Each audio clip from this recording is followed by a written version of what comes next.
Good morning students. ఈ రోజు వచ్చేసి మనం ఏం చేద్దాము, ఇన్కమ్ అండ్ ఎక్స్పెండిచర్ అకౌంట్ గురించి డిస్కస్ చేద్దాము. ఆల్రెడీ నిన్న మీరు ఇన్కమ్ అండ్ ఎక్స్పెండిచర్ ప్రొఫార్మా చూసుకున్నాం కదా. So that is the thing. ఇప్పుడు చూసుకుంటే మీరు fourth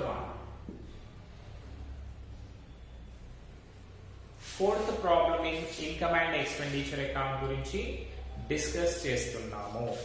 okay, so let us see what is the pro forma of income and expenditure account. That is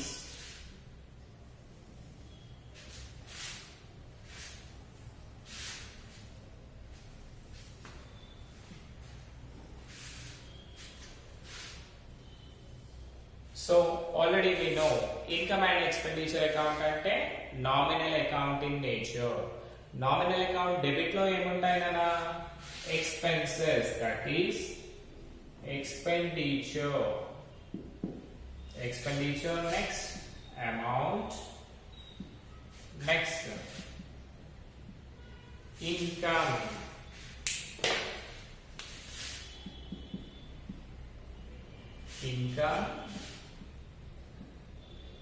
amount ante kada, expenditure amount, income amount. So ఇక్కడ classes,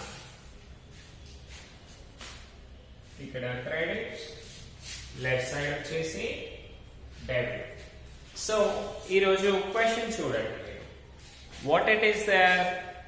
Kamareddy Youth Club gives you their receipts and payments account and other information and requests you to prepare their income and expenditure account for the year ended 31st March 2019. అంటే Kamareddy youth club అనే వాళ్ళు ఉన్నారన్నా, వాళ్ళు ఏం చేశారు, వాళ్ళ దగ్గర ఉన్న receipts and payments account ని మనకి ఇచ్చారు. Receipts and payments account plus దానికి సంబంధించి సమ్ ఆఫ్ ద అడ్జస్ట్మెంట్స్ కూడా మనకి ఇచ్చారు. ఇచ్చేసి ఏం చెప్పారు, మాకు ఇన్కమ్ అండ్ ఎక్స్పెండిచర్ అకౌంట్ కావాలి, ఈ రిసిప్ట్స్ అండ్ పేమెంట్స్ అకౌంట్ లో ఏమేమి ఎట్లు ఉన్నాయో మాకు తెలియట్లేదు అని చెప్పారు. ఓకేనా? సో మనం ఇప్పుడు ఏం చేయాలన్నా ఇన్కమ్ అండ్ ఎక్స్పెండిచర్ అకౌంట్ ని చేయాలి. Let us see income and expenditure account of ఎవరికి ప్రిపేర్ చేస్తాం మనము? Kamareddy youth club. Kamareddy Youth Club for the period ended. ఏ రోజుకి ఎండ్ అవుతుంది మనకి problem? That is 31st March 2009 కదా. 2009 కి కంప్లీట్ అవుతుంది.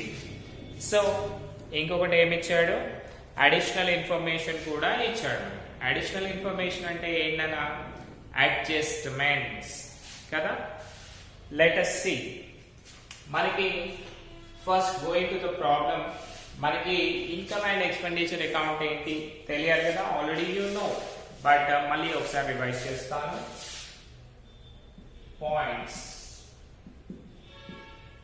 To be noted. Okay, points to be noted లో చూసుకుంటే first one, only revenue items should be noted. అంతే కదా. రెవెన్యూ ఐటమ్స్ అంటే ఏంటి? మళ్ళీ మళ్ళీ వచ్చేటివి, which are in recurring in nature. Recurring in nature ఉన్నవి మాత్రమే, అంటే మళ్ళీ మళ్ళీ వచ్చేది మాత్రమే మనము ఇందులో రికార్డ్ చేయాలి. Okay, second one, related to current year. And మనం ఇంకొకటి ఏం చేయాలి, all the transactions related to current year అంటే ప్రజెంట్ ఇయర్ కి సంబంధించినవి మాత్రమే రాయాలి. దట్ ఈస్ 31st March 2009 కదా ఇది. అంటే 2008 నుంచి 2009 వరకు దీనికి కరెంట్ ఇయర్ అవుతుంది. కరెంట్ ఇయర్ అంటే ప్రెసెంట్ ఇయర్ అని అర్థం అన్నమాట. సో మనం ఏం చేయాలి, only related to current year అంటే ఆ ఇయర్ కి సంబంధించిన ట్రాన్సాక్షన్స్ మాత్రమే రాస్తాం. ఒకవేళ నెక్స్ట్ ఇయర్ కానీ ప్రీవియస్ ఇయర్ కానీ ఉన్నాయనుకోండి, వాటన్నిటిని కూడా ఏం చేయాలి, we need to deduct అంటే వాటన్నిటిని కూడా మనం మైనస్ చెయ్యాలి కదా. సో కరెంట్ ఇయర్ మాత్రమే రాయాలి. నెక్స్ట్ ప్రీవియస్ ఇయర్ కానీ నెక్స్ట్ ఇయర్ కానీ ఉంటే వాటిని మైనస్ చేయాలి. అండ్ సమ్ టైమ్స్ మీకు క్యాపిటల్ ఐటమ్స్ అంటే ఏంటి, ఒకేసారి పర్చేస్ కానీ సేల్ కానీ చేసే వాటిని మనము రాయకూడదు. రెవెన్యూ అంటేనేమో రికరింగ్, మళ్ళీ మళ్ళీ వస్తాయి. ఒక నెల పే చేస్తే ఆగిపోదు, మళ్ళీ నెల వస్తుంది. లైక్ సాలరీస్, ఇంట్రెస్ట్, డిప్రిసియేషన్, ఇవన్నీ కూడా ఏంటన్నా ఒకసారి చేస్తే అయిపోతుందా, లేదు, మళ్ళీ దాని పని అది చేస్తానే ఉంటుంది కదా. రైట్. సో క్యాపిటల్ ఐటమ్స్ అంటే ఏంటి, ఓన్లీ వన్ టైం మాత్రమే వస్తాయి, వాటిని మనము రాయకూడదు. Cancel. Okay. Next one, cash balances. మళ్ళీ మన ప్రాబ్లం లో క్యాష్ బ్యాలెన్సెస్ కనుక వచ్చాయనుకోండి, అవి కూడా రాయకూడదు. సూపర్. రైట్. సో ఇక్కడ సింపుల్ గా మీరు అర్థం చేసుకోవాల్సింది ఏంటి, ఓన్లీ రెవెన్యూ ఐటమ్స్ రాయాలి and related to current year మాత్రమే రాయాలి. ఒకవేళ వేరేవి వస్తే వాటిని మైనస్ చేయాలి. ఓకేనా. నెక్స్ట్ ఏమేమి రాయకూడదు, క్యాపిటల్ ఐటమ్స్ రాయకూడదు, అంటే ఓన్లీ వన్ టైం వచ్చే వేటిని కూడా రాయకూడదు. Next cash balance. Cash balance అంటే ఏంటన్నా, to balance brought down, by balance brought down ఉంటాయి కదా, వాటిని కూడా మనము రాయకూడదు. ఓకేనా. రైట్. సో ఇప్పుడు చూడండి, receipts and payments account. So receipts అంటే ఏంటి, మనకు వచ్చే వాటన్నిటిని కూడా మనము రిసిప్ట్స్ అంటాం. రిసిప్ట్స్ అంటే అది ఇన్కమే కదా. రైట్. నెక్స్ట్ పేమెంట్స్ అంటే ఎక్స్పెండిచర్. సో ఇక్కడ ఏమవుతుందన్న, డెబిట్ లో ఉన్నాయి, క్రెడిట్ లో వస్తాయి, క్రెడిట్ లో ఉన్నాయి, డెబిట్ లో వస్తాయి. కానీ కొన్ని టైమ్స్ ఏంటి అంటే రెండిట్లో కలిపి కూడా వస్తాయి. సో మీరు ఏం చేయాలి, జాగ్రత్తగా చదివి రాయాలి. ఓకేనా. సో చూడండి, రిసిప్ట్స్ సైడ్ వెళ్దాం నాన్న. ఎప్పుడైనా మనకు వచ్చేది చూసుకోవాలి, పోయేది కొద్దిసేపు అయినా చూసుకోవచ్చు కదా. Right. So first one, to balance. To balance అంటే ఏంటి, క్యాష్ బ్యాలెన్స్ కదా, అది రాయాలా, లేదు, రాయకూడదని చెప్పాను కదా. సో ఫస్ట్ అది రాయాల్సిన అవసరం లేదు. Next one, subscriptions. సబ్స్క్రిప్షన్స్ రాసుకోవాలి కదా. So before going to that మీరు ఏం చేయండి అంటే ఒక పెన్సిల్ తీసుకోండి. సో మీరు ఫస్ట్ ఇయర్ లో ఏం చేశారు, ఏవైతే అడ్జస్ట్మెంట్స్ ఉన్నాయో అడ్జస్ట్మెంట్స్ ఫస్ట్ టిక్ పెట్టుకున్నాం కదా. మనం టిక్ ఎందుకు పెట్టుకోవాలి, మళ్ళీ మర్చిపోకుండా ఉండడానికి. Okay. So first one, out standing subscriptions. Out standing subscriptions అంటే ఏంటి, ఇంకా పే చేయాల్సింది ఉంది. సో దాన్ని ఎక్కడ చేయాలన్నా సబ్స్క్రిప్షన్స్ కి టిక్ చేయండి. Okay. Right. Next one, subscriptions received in advance. అది కూడా సబ్స్క్రిప్షన్స్ కి సంబంధించిందే కదా. మళ్ళీ సబ్స్క్రిప్షన్ 2 టిక్స్ ఉంటాయి సబ్స్క్రిప్షన్స్ కి. Okay. Last one, value of old furniture sold. ఓకేనా. Old furniture sold.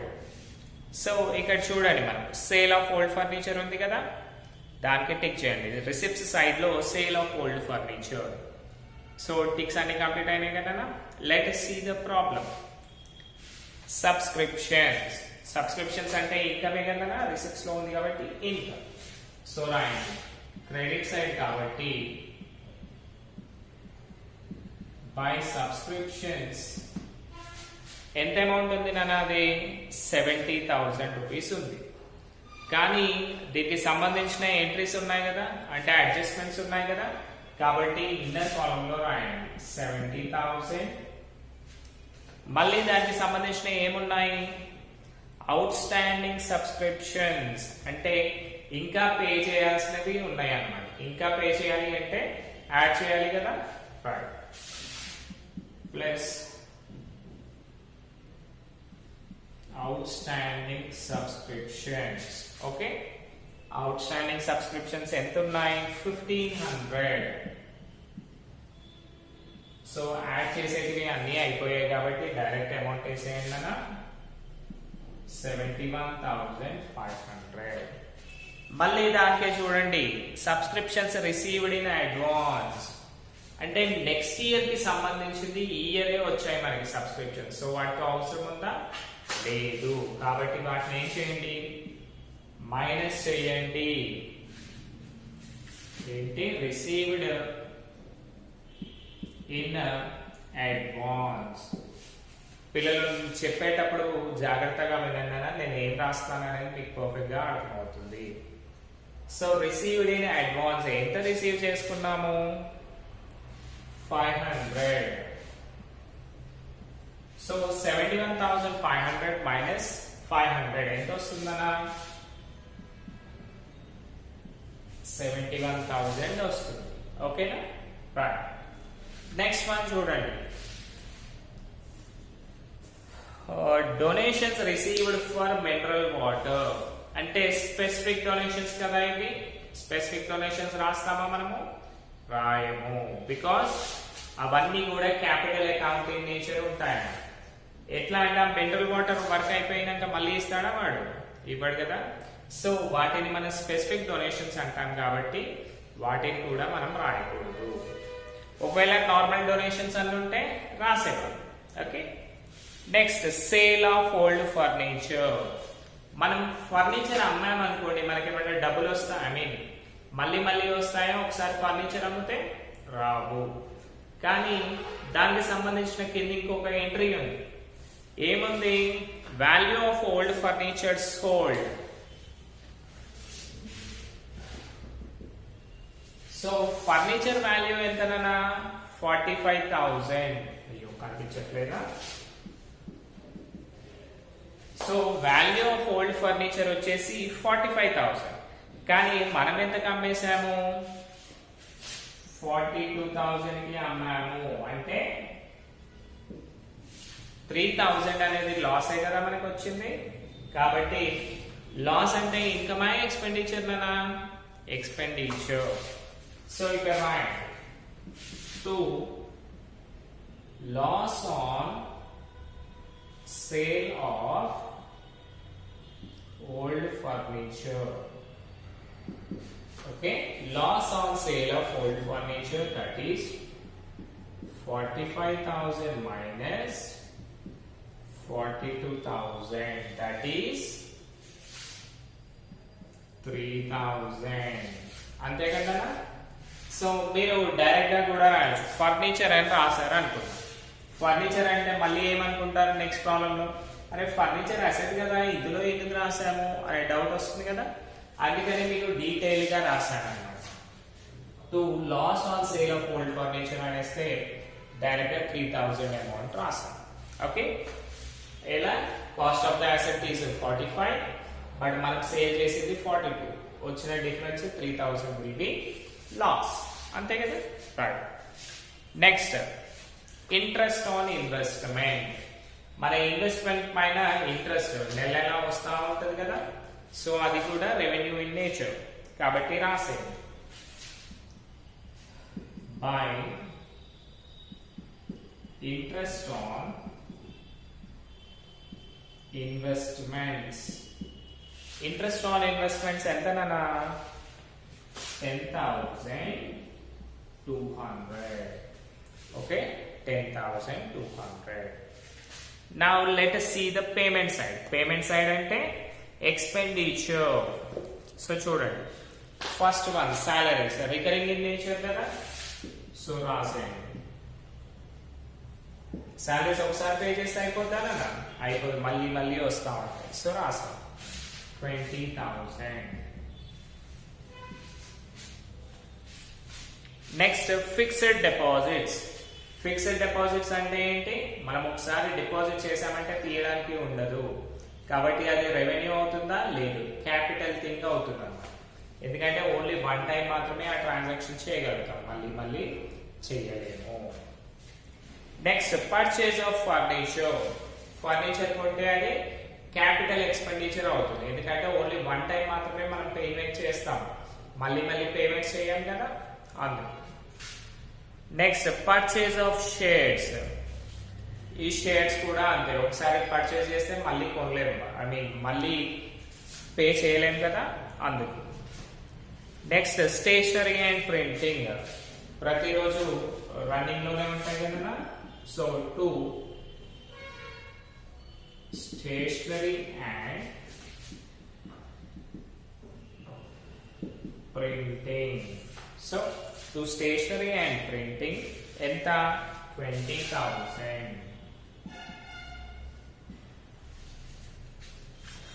Next last one journal expenses. General expenses కూడా రికరింగ్ ఇన్ నేచర్ కదా.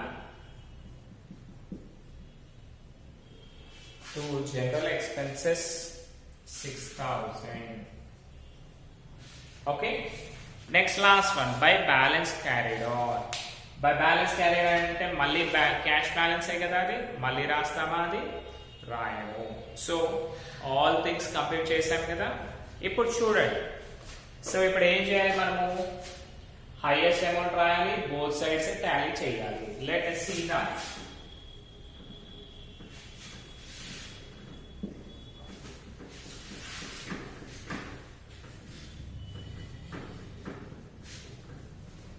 సో చూడగానే మనకు అర్థమవుతుంది. ఏం అర్థమవుతుందన్నా? ఇన్కమ్ మనకి ఎక్కువ ఉంది అని అర్థమవుతుంది కదా. Let us see. Credit 71,000 plus 10,200, that is 0, 0, 2, 1 and 8. 81,200 అనేది మనకి ఇన్కమ్ ఉంది. Now coming to the payment side, that is expenditure. Expenditure ఎలా ఉంది? 3,000, 20,000, 20,000 and 6,000. So what is the total amount we have? That is 3, 9 and 2 to 4.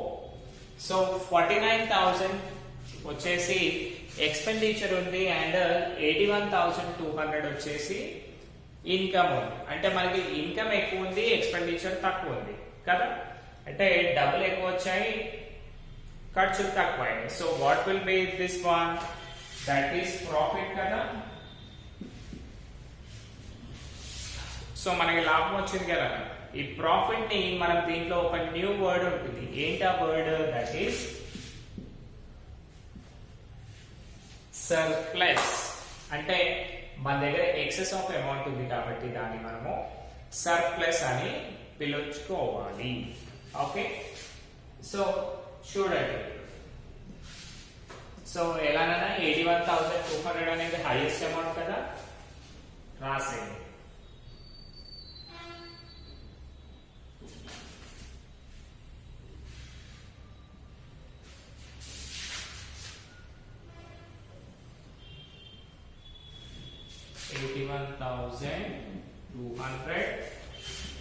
$81,200. So highest amount రాసేసాం కదా. So 81,200 లోంచి 49,000 తీసేయాలి.